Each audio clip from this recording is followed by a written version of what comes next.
ગુજરાત રાજ્યમાં મેઘરાજાએ ધમાકેદાર બેટિંગ કર્યા બાદ 2 દિવસનો વિરામ લીધો. જો કે ગઈકાલથી દક્ષિણ ગુજરાતમાં ધોધમાર વરસાદ પડી રહ્યો છે. વલસાડ જિલ્લામાં રાત્રે 12 વાગ્યાથી સવારે 6 વાગ્યા સુધીમાં 7 ઇંચથી વધુ વરસાદ ખાબકતા જનજીવન અસ્તવ્યસ્ત થયું છે. હવામાન વિભાગ દ્વારા આગામી 4 દિવસ દક્ષિણ ગુજરાતના અને સૌરાષ્ટ્રના કેટલાક જિલ્લાઓમાં મધ્યથી ભારે વરસાદની આગાહી વ્યક્ત કરવામાં આવી છે. ગુજરાત રાજ્યમાં સરેરાશ 60% કરતાં વધુ સરેરાશ વરસાદ વરસી ચૂક્યો છે.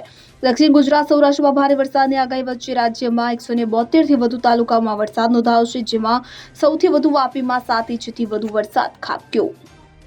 Bureau report CN24 news.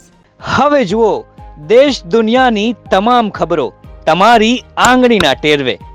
ઉઠાવો મોબાઈલ અને Google Play Store પરથી ડાઉનલોડ કરો અમારી CN24 ન્યૂઝ મોબાઈલ એપ.